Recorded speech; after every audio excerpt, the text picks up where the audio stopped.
فرج نسألك وليقيم العدل كي نستقيم على هداك القويم ولا نطيع اللعين يا أرحم الراحمين يا أرحم الراحمين يا أرحم الراحمين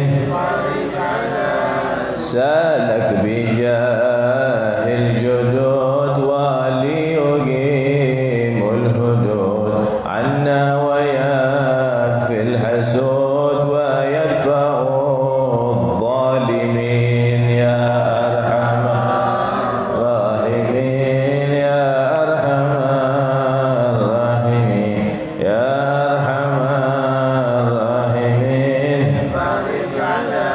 رب احينا شاكرين وتوفنا مسلمين نبعث من الآمنين في زمرة السابقين يا أرحم الراحمين يا أرحم الراحمين يا أرحم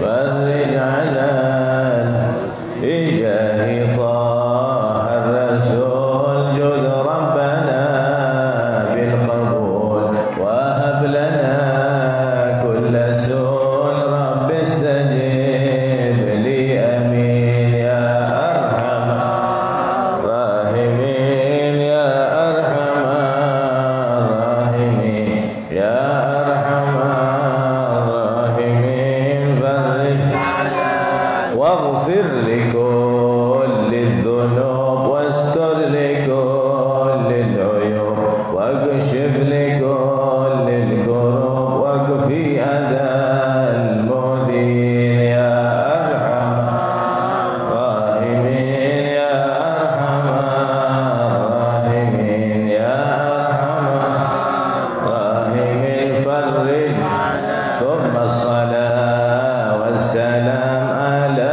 شفيع الأنام والآل نعم الكرام والصحب والتابعين يا أرحم الراحمين يا أرحم يا أرحم الراحمين بسم الله الرحمن الرحيم نويت التعلم والتعليم والنفع والانتفاع والإفادة والاستفادة والحث على التمسك بكتاب الله وسنة رسوله والدعوة إلى الهدى والدلالة على الخير ابتغاء مرضات الله تعالى بقربه وثوابه اللهم صل على سيدنا محمد صلاة تخرجني من ظلمات الوهم وتكرمني بنور الفهم وتوضح لي ما أشكل حتى يفهم أنك أنت تعلم ولا أعلم إنك أنت علام الغيوب. بسم الله الرحمن الرحيم الحمد لله رب العالمين وبه نستعين على أمور الدنيا والدين وصلى الله وسلم على سيدنا ومولانا محمد وعلى آله وصحبه أجمعين. اللهم فصل وسلم وبارك وكرم ومجد وعظم وتحنن وتكرم على سيدنا وإمامنا وقدواتنا وقرة أعيننا وطبيب قلوبنا سيدنا محمد الفاتح لما أغلق والخاتم لما سبق ناصر الحق بالحق والهادي إلى صراطك المستقيم وعلى آله وصحبه حق قدره ومقداره العظيم. قالوا سبحانك لا علم لنا إلا ما علمتنا إنك أنت العليم الحكيم وتب علينا يا الله إنك أنت التواب الرحيم.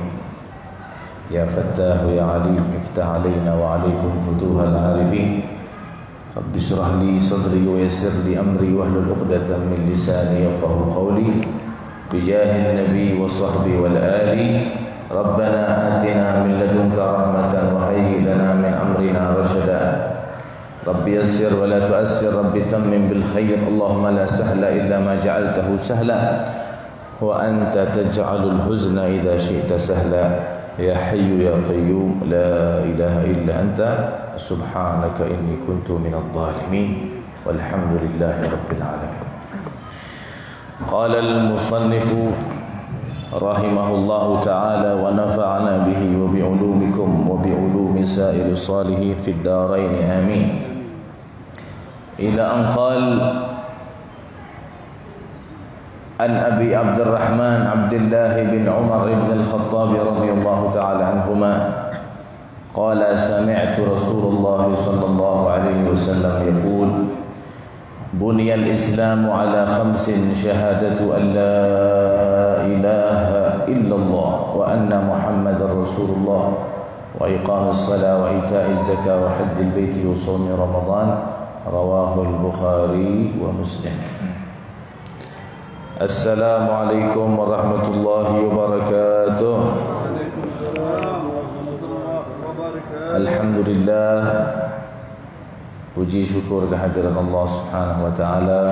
Pada malam hari ini kita masih dipertemukan Allah di dalam raudhah min riyadil jannah. Mudah-mudahan sebagaimana Allah kumpulkan kita di kebun surga yang ada di dunia, Allah kumpulkan kita di kebun surga di akhirat bersama Habibuna Muhammad sallallahu alaihi wasallam. Mudah-mudahan kampung kita, kota kita, negeri kita diselamatkan oleh Allah Subhanahu wa taala. Mudah-mudahan para alim ulama, para habaib, para semua yang berjuang di jalan Allah diberikan kemenangan oleh Allah Subhanahu wa taala.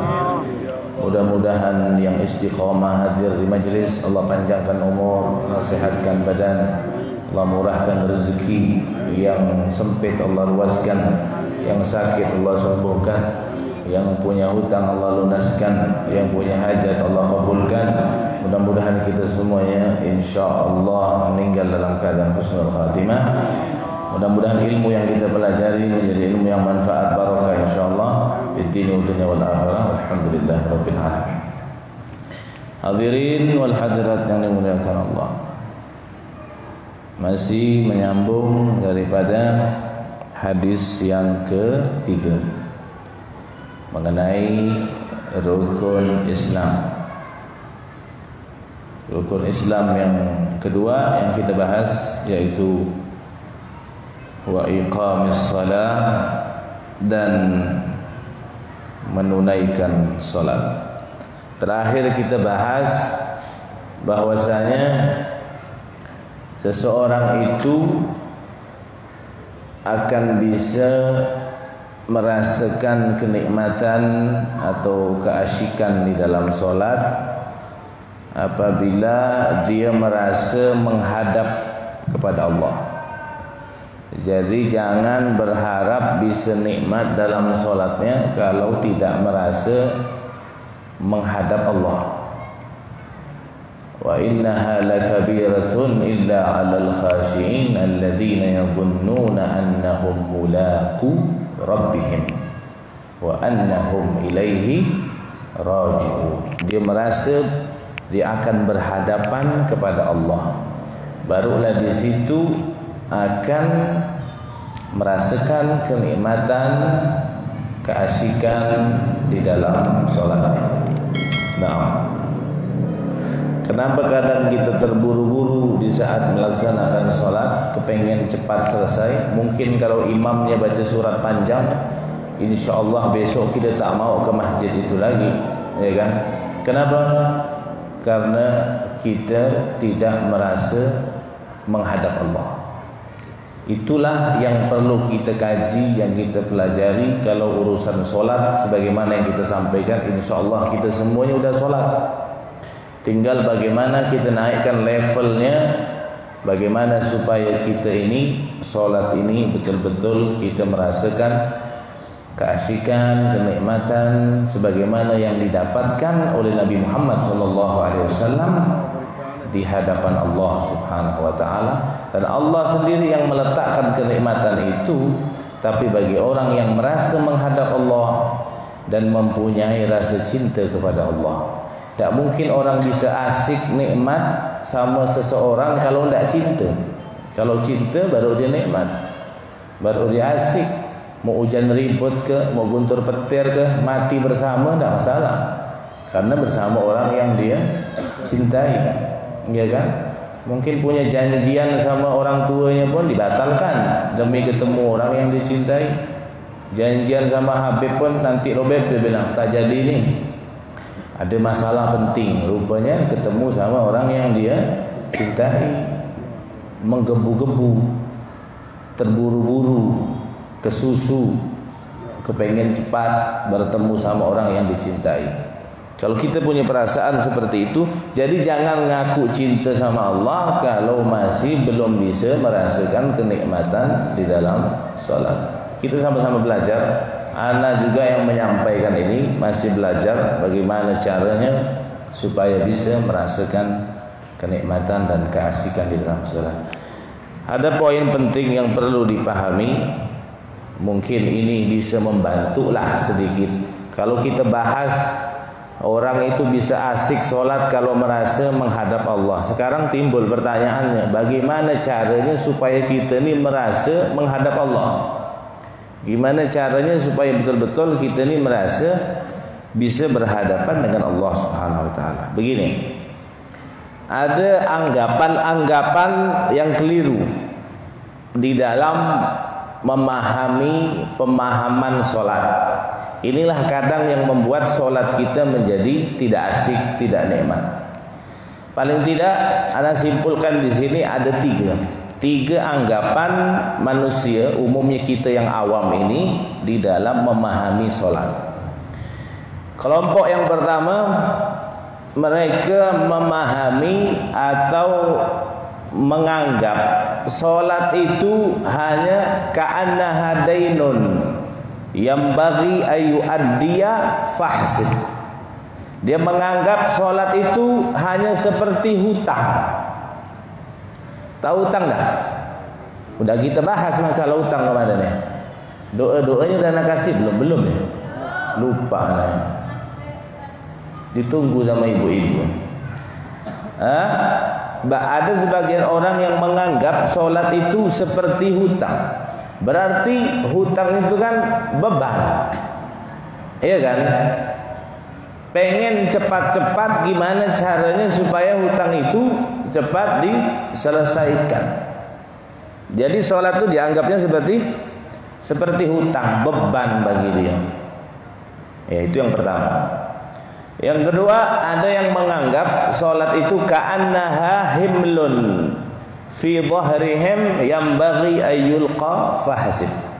Dia menganggap solat ini hanya seperti membawa barang yang berat di atas pundaknya, pengen cepat-cepat diturunkan karena beban. Itu anggapan pemahaman yang model nomor 2. Merasa sholat ini seperti barang berat yang dipikul, kepengen cepat diletakkan karena beban di atas pundaknya. Itu yang kedua. Yang ketiga, dia menganggap sholat ini annaha amrun yukhsha 'alal mugassir fihi lil ghadab fahasib. Dia menganggap sholat ini hanya satu perkara yang kalau dia tidak melakukannya ataupun dia kurang maksimal melakukannya, dia bakal mendapatkan celaan dari manusia. Artinya sholatnya karena manusia. Takut kalau tidak turun ke masjid nih nama anak jelek depan istri anak. Kalau anak tidak turun ke masjid, nanti anak jelek di hadapan tetangga. Nanti kalau anak mati ini susah, nanti orang kira anak ini bukan ahli sholat. Jadi karena manusia, bukan karena Allah. Kalau anak tidak sholat ini takut anak ditengok anak-anak ini orang tua yang tidak bagus. Anak takut kalau tidak sholat dikira anak ini tak pernah turun ke masjid, dan seterusnya karena manusia, karena makhluk, bukan karena Allah. 6. 3 anggapan ini laisat bi khati'ah. Kata ulama, 3 anggapan ini, anggapan orang awam seperti ini di dalam memahami mafhumus shalah, pemahaman salat, ini tidak salah. Tidak salah, pemahaman seperti ini bagi orang yang awam tidak salah. Yang penting dia sholat, tidak salah. Cuma kalau semerta-merta karena ini, salah. Kalau di awal-awal seperti ini anggapan mereka, yang penting dia sholat, tidak salah. Tapi kalau semerta-merta menganggap sholat seperti hutang, menganggap sholat seperti barang angkatan berat, seperti sesuatu yang kalau ditinggalkan dapat celaan, itu salah. Kalau semerta-merta menganggap sholat hanya seperti ini. Kenapa? Kalau anggapannya hanya seperti 3 ini, maka yuqassir irtiga qulubal mu'minin lil muwadhabah ala salatil fardhah, akan membatasi dia untuk hatinya bisa naik ke derajat yang tinggi di dalam istiqamah melaksanakan sholat fardhah atau sholat 5 waktu. Artinya sholatnya ya itulah, tidak dapat merasakan kenikmatan, kelezatan kepada Allah karena dianggap beban, seperti hutang, seperti barang berat, seperti sesuatu yang kalau ditinggalkan dapat celaan dari manusia. Akhirnya dia tidak bisa merasakan kemanisan, keasikan, kenyamanan, kelezatan, kenikmatan di dalam sholat.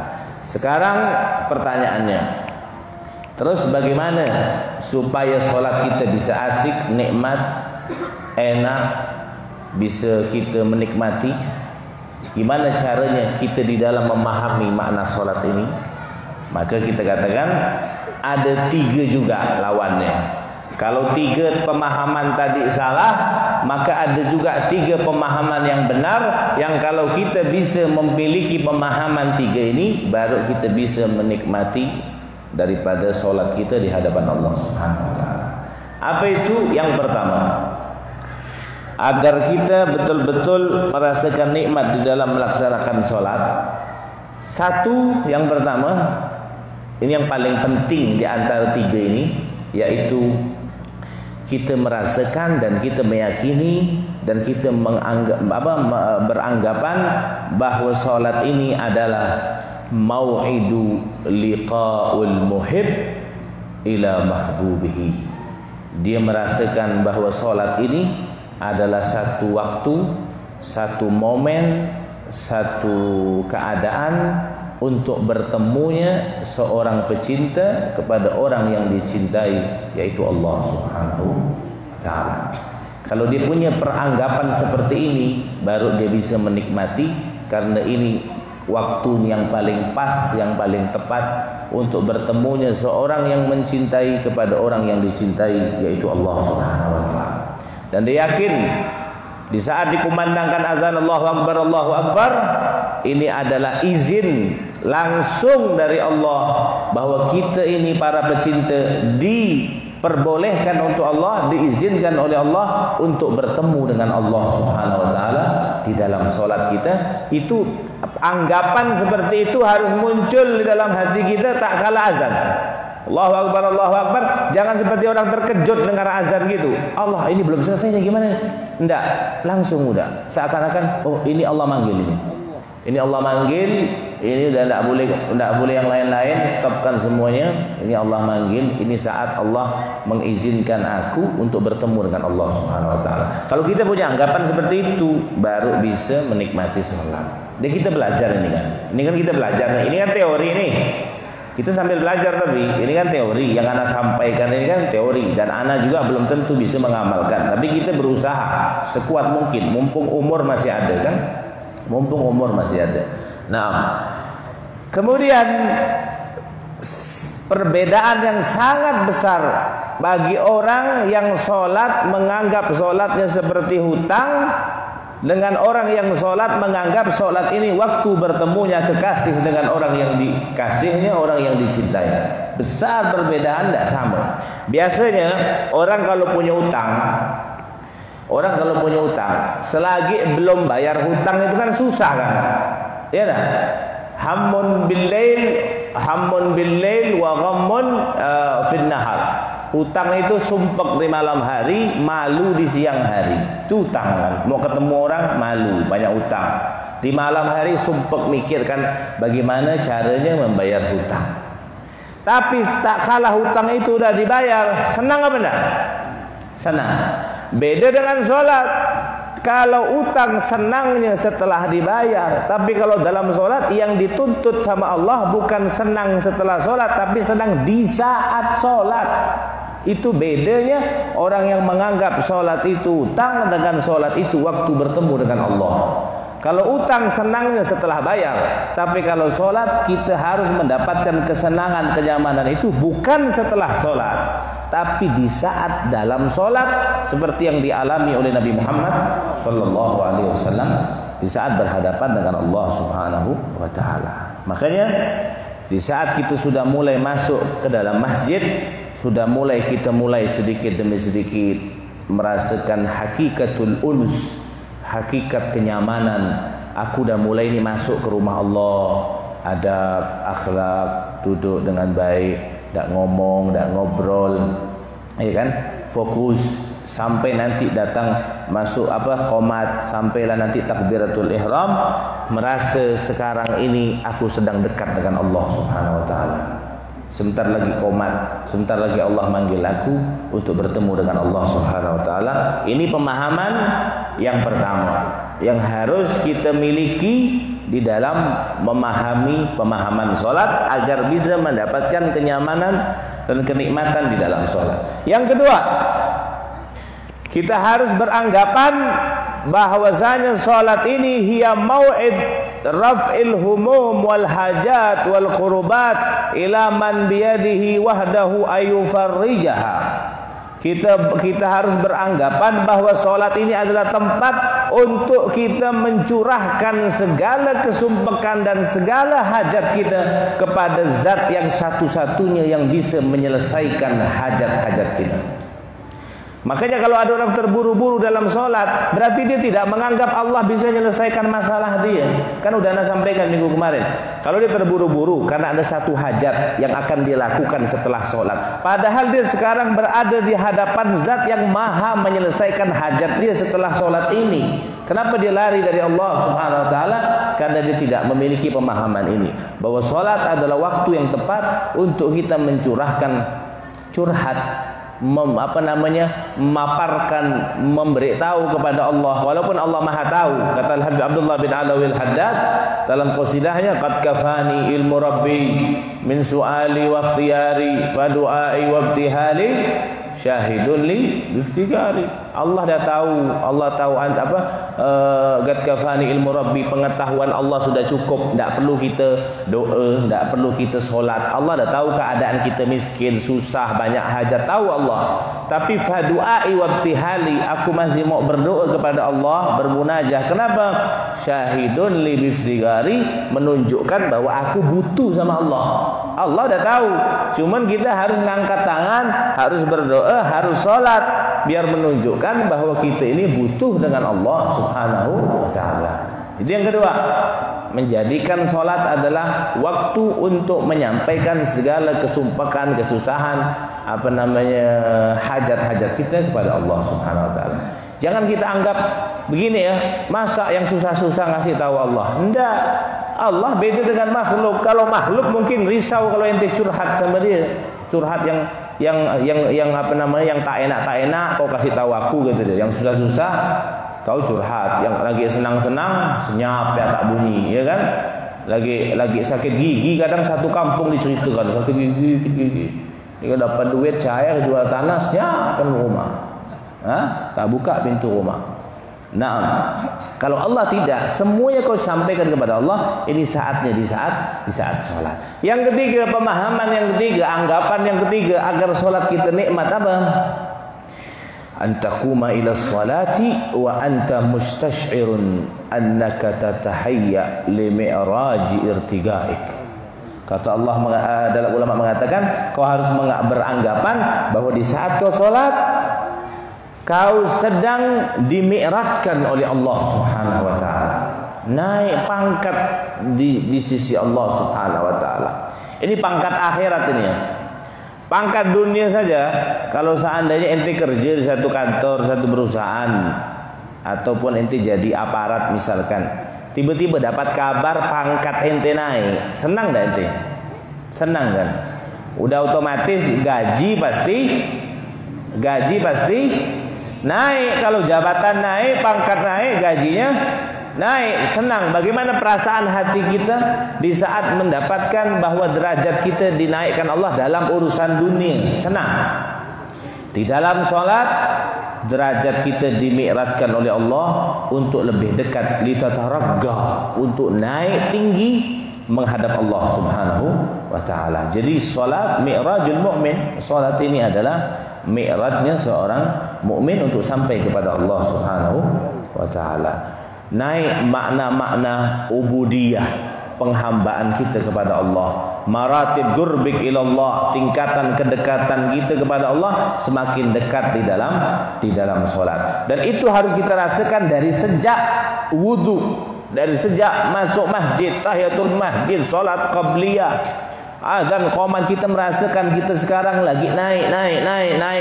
Kalau orang tidak merasa naik, tidak merasa naik pangkat, tidak merasa dapat jabatan dari Allah di saat sholat, tidak akan merasakan kenikmatan di dalam sholat. Tapi kalau merasa setiap gerak-gerik dalam sholat, dari dia masuk masjid, mendengarkan azan, menjawab azan, itu dah mulai terus irtiga, terus naik, mi'raj sampai kepada Allah Subhanahu wa taala. Sampai pada titiknya di saat dia sujud kepada Allah, agrab ma yakunul abdu ila Allah wa huwa sajid, atau kama qala Nabi sallallahu alaihi wasallam, paling dekatnya seorang hamba kepada Allah yaitu di saat dia sujud. Di saat dia sujud itu dia sangat dekat kepada Allah Subhanahu wa taala. Naam. Nah, tiga hal ini, yang pertama merasa ini adalah waktu bertemunya kekasih kepada kekasihnya. Yang kedua, dia menjadikan solat ini tempat menunaikan, mencurhatkan, menyampaikan segala hajatnya kepada Allah. Yang ketiga, dia menyatakan bahwa solat ini adalah mi'raj, naik pangkat di hadapan Allah Subhanahu wa taala. Kalau tiga ini dia punya anggapan seperti ini, baru dia bisa menikmati asik, nyaman di dalam solat, dan kepengen solat.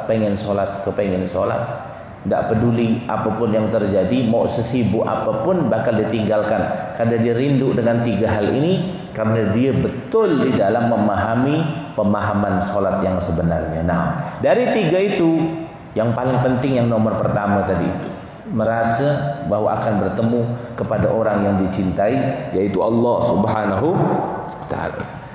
Kita dulu yang udah kawin ini, dulu malam pertama sama istri kita gimana? Yang udah kawin, nanti belum kawin. Yang udah kawin dulu gimana malam pertama?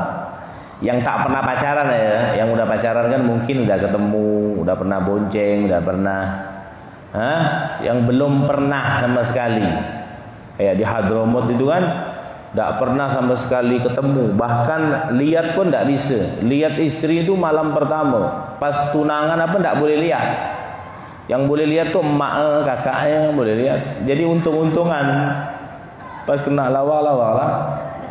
Tapi biasa pandangan emak kan biasa, tidak mungkin lah kalau emak nengok buruk dibujurkan sama emak kan, tidak mungkin, ya kan?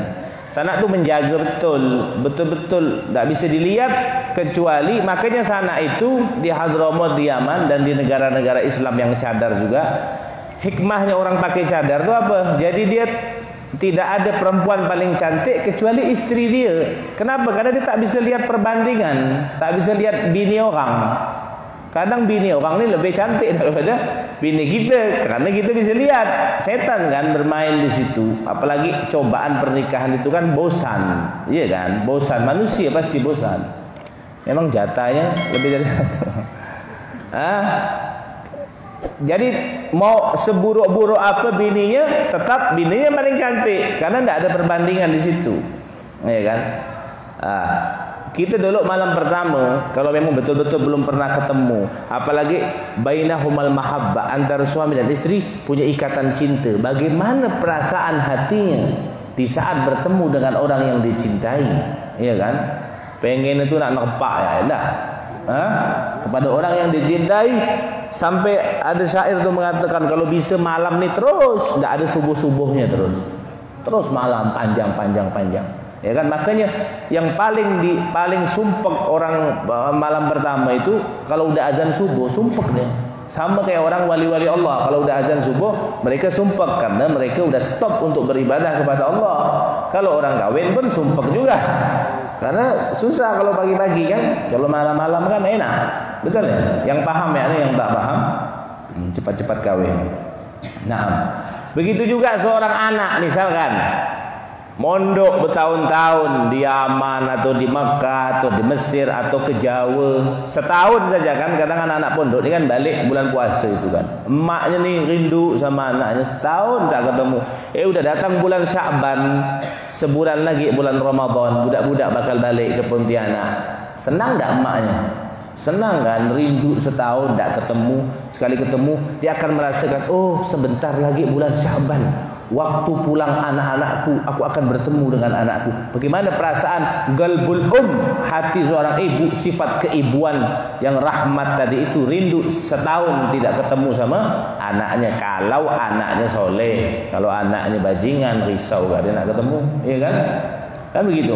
Naam, begitu juga kita punya kawan misalkan.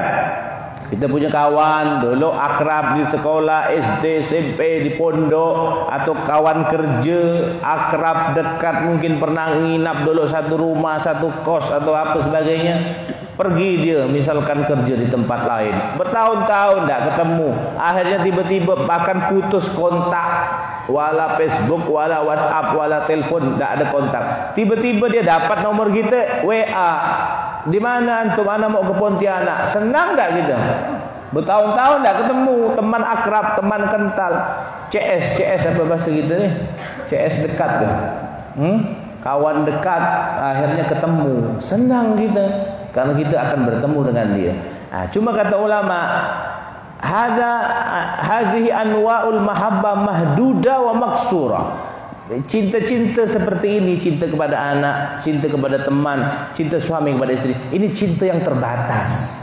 Tapi di dalam sholat kita bertemu orang yang paling agung, orang yang paling pantas untuk dicintai, yaitu Allah Subhanahu wa ta'ala. Makanya di saat azan, apalagi sebentar lagi ini kan mau masuk waktu Isya ini, kita sudah rindu ini. Bagaimana seorang ibu merindukan anaknya mau balik, mau ketemu sama temannya, seorang istri menantikan malam pertama ini gimana ya. Kita juga merasakan sebentar lagi masuk waktu Isya, kita akan bertemu orang yang paling pantas untuk dicintai fil wujud illallah subhanahu wa ta'ala, yaitu Allah subhanahu wa ta'ala. Ini harus kita tanamkan di dalam hati kita, di dalam memaknai daripada solat ini. Wahadal asas, kata ulama, inilah asas atau pondasi pertama agar kita bisa mendapatkan keasikan, kenikmatan di dalam solat menghadap Allah subhanahu wa ta'ala. Biasanya manusia ini kalau melakukan satu pekerjaan, apalagi ibadah, yang pertama itu kadang kalau sudah nyaman dia akan terbiasa. Biasanya kalau tidak dibarengi dengan tiga hal tadi ini, hanya terbiasa saja, akhirnya solat hanya seperti program rutinan saja.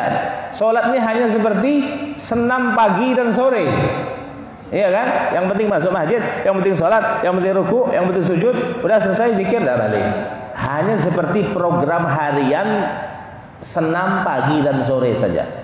Tidak lepas daripada itu, faqadal ihsas, dia tidak mendapatkan kenikmatan di sisi Allah Subhanahu wa taala. Ataupun dia merasa bosan, merasa berat di saat melakukan itu kalau dia tidak tidak dipenuhi dengan tiga hal tadi itu. Merasa bertemu dengan kekasihnya untuk menyampaikan segala hajatnya, dan di saat dia sholat dia akan naik derajat di sisi Allah Subhanahu wa taala. Kalau tiga hal itu tidak ada, maka mustahil dia akan merasakan kenikmatan di dalam sholat. Oleh karena itu, ulama menganjurkan kepada kita, usahakan, kata ulama, sholat kita ditunaikan dalam keadaan berjamaah, wabil khusus di masjid. Kenapa? Karena sholat di masjid tidak didapatkan seperti sholat-sholat di luar masjid. Ya kan? Solat di masjid, pahalanya, kemuliaannya, sirnya tidak bisa didapatkan solat di luar masjid. Nah, begitu juga kalau orang solat di masjid, ini adalah jamuan Allah di rumahnya Allah Subhanahu wa taala. Kalau kita diundang sama orang kaya, balik pasti kita dijamu, balik dikasih bingkisan. Begitu juga kita bertamu kepada zat yang maha kaya, yang maha dermawan, yaitu Allah Subhanahu wa taala. Yang solat maghrib isya malam hari ini dalam jamuan Allah, di rumahnya Allah. Insya Allah semua hajat kita dikabulkan Allah Subhanahu wa taala. Minta sama Allah. Ini kita sekarang berada di dalam jamuan Allah Subhanahu wa taala. Dan solat berjamaah lebih afdal. Ini sudah sering kita dengar, lebih afdal 27 derajat daripada solat sendiri. Kalau ada uzur beb, tidak apa-apa solat di rumah. Kalau uzur, tapi usahakan berjamaah juga di rumah. Jadi jangan solat sendiri. Kecuali memang kebetulan istri head beb, anak masih kecil beb. Tadi pun ada uzur tak sempat. Kalau betul-betul uzur ya, tapi disitulah iman kita lagi merosot. Iman kita lagi merosot. Karena tidak ada satu riwayat pun di dalam kitab Nasaih Dunia, Habib Abdullah Al-Haddad mengatakan tidak ada satu pun riwayat yang mengatakan Nabi sholat sendiri, belum pernah.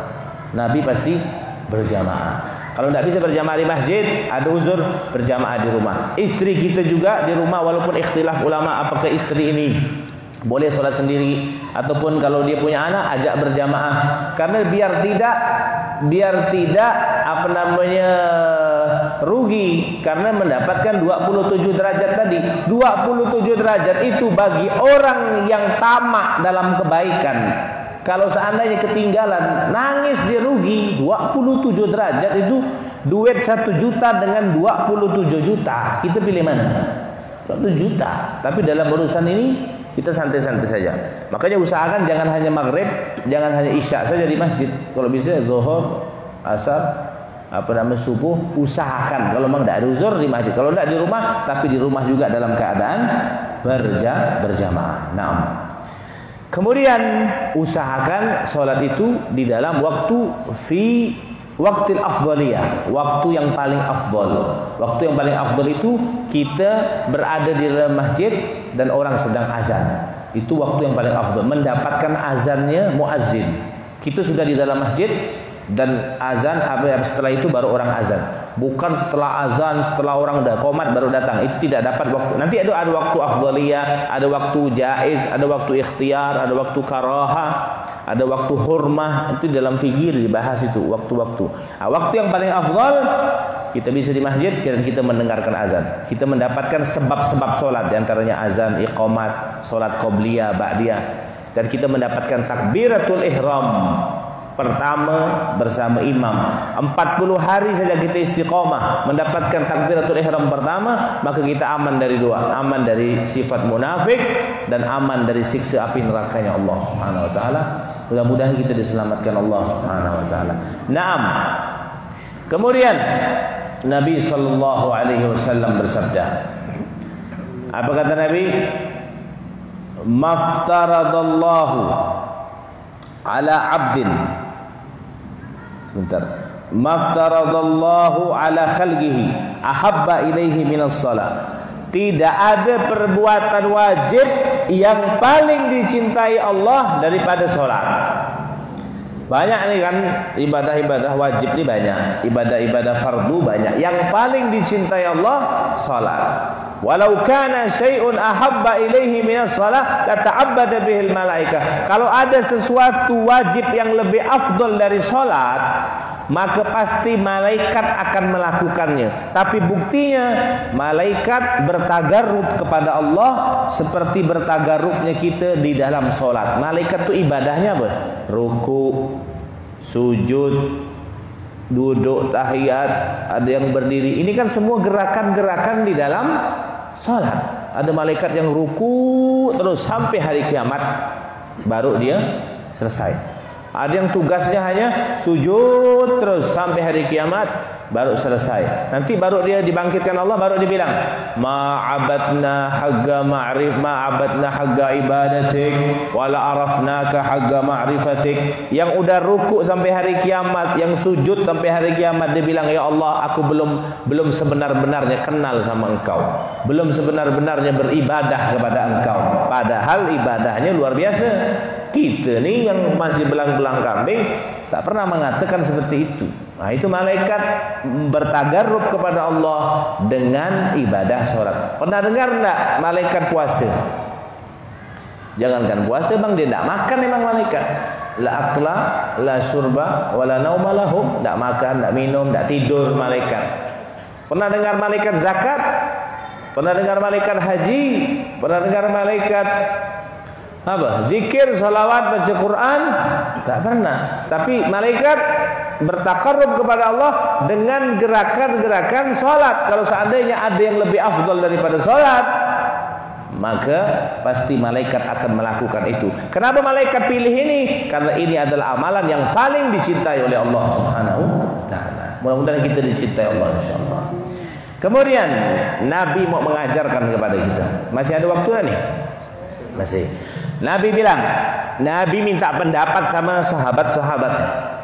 Ara'aitum law anna nahran bi babi ahadikum yaghtasil minhu kulla yawmin 5 marrat hal yabqa min daranihi syai'. Bagaimana pendapat kalian, kata Nabi, kalau seandainya di depan rumah kalian ada sungai, yang kalian mandi di sungai itu 5 kali sehari, kira-kira masih kotor enggak badannya? Mandi sehari 5 kali, bersih apa enggak? Masih ada kotor apa enggak? Enggak kan? 5 kali mandi sehari, Masya Allah. Jangankan corona, datuknya corona pun tak berani dekat sama ente. Karena bukan hanya basuh muka, badan 5 kali sehari, jebur di sungai atau di parit depan rumahnya, bersih 5 kali. Maka kata Nabi, fadzalika matsalus shalawatil khamas yamhullahu bihinnal khataaya. Begitu juga seperti solat 5 waktu yang akan menghapus dosa-dosa kecil kita setiap hari. Kenapa solat tidak seperti solatnya orang-orang agama lain, seminggu sekali hari Minggu, ya kan? Sembahyang kubur, apa itu kan ada sebulan sekali. Kita enggak, kita tiap hari dan waktunya dipencar-pencar sama Allah agar kita ni selalu mandi, agar umat Nabi Muhammad selalu bersih, menjadi umat yang terbaik, itu umat Nabi Muhammad sallallahu alaihi wasallam. Makanya solat ini salah satu cara Allah kepengen membersihkan umat Nabi Muhammad sallallahu alaihi wasallam.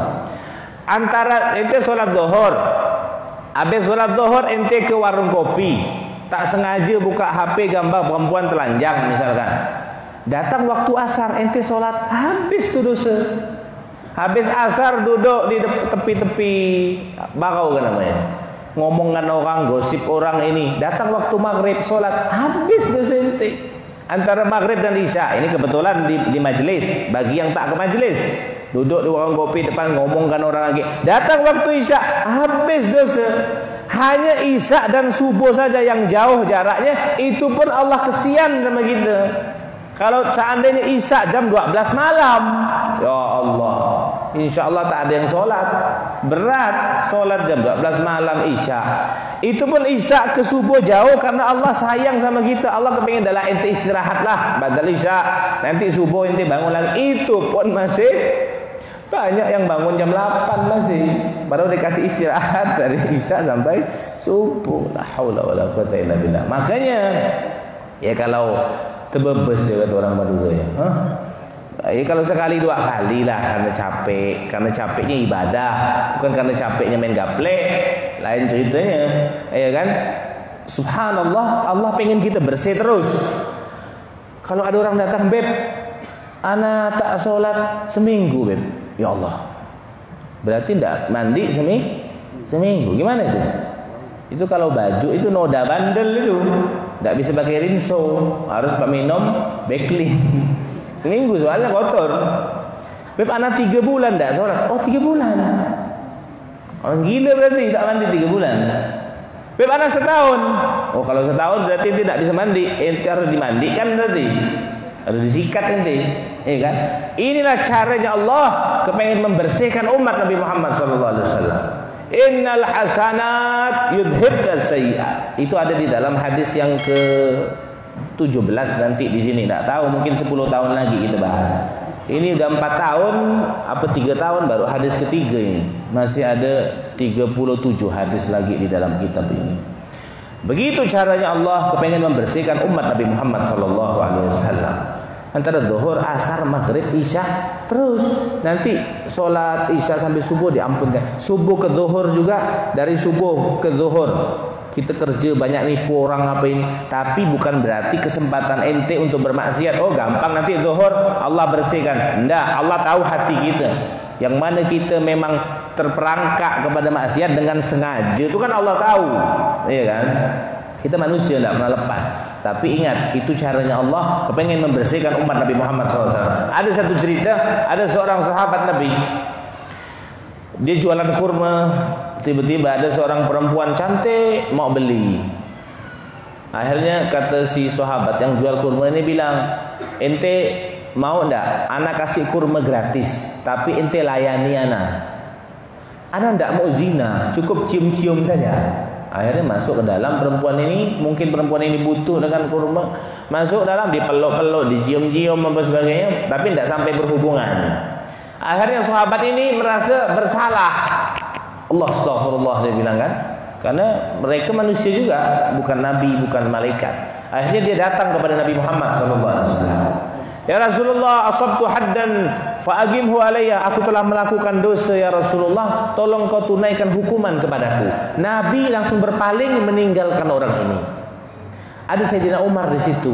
Ditanya, ya Umar, ana mau curhat sama Nabi, mau minta ampun, minta istighfar, kok Nabi justru berpaling dari aku? Kata Umar, perbuatan dosa yang kau lakukan itu kan tidak ada saksi, tak perlu kau lapor kepada Nabi, cukup kau istighfar. Ini aib, tidak boleh kau ceritakan. Maka Nabi berpaling, kecuali kau punya saksi yang melihat, baru kau laporkan kepada Nabi Muhammad SAW.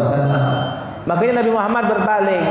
Nah, ini ceritanya panjang ini. Ini asbabun nuzul daripada ayat tentang sholat yang bisa membersihkan daripada dosa-dosa kita. Insya Allah minggu depan kita lanjutkan cerita ini ya. Ini masih tidak nyambung ini. Insya Allah mudah-mudahan hadir minggu depan. Insya Allah kita dengarkan cerita ini. Mudah-mudahan Allah ampunkan dosa kita, Allah tutup aib kita, Allah beri kita hidayah istiqomah, bisa menyempurnakan sholat. Yang belum sholat ya Allah beri hidayah, mudah-mudahan bisa sholat. Yang sudah sholat istiqomah, amin ya rabbal alamin. Wallahu a'lam bishawab. Subhanakallah bihamdik, syahadu an la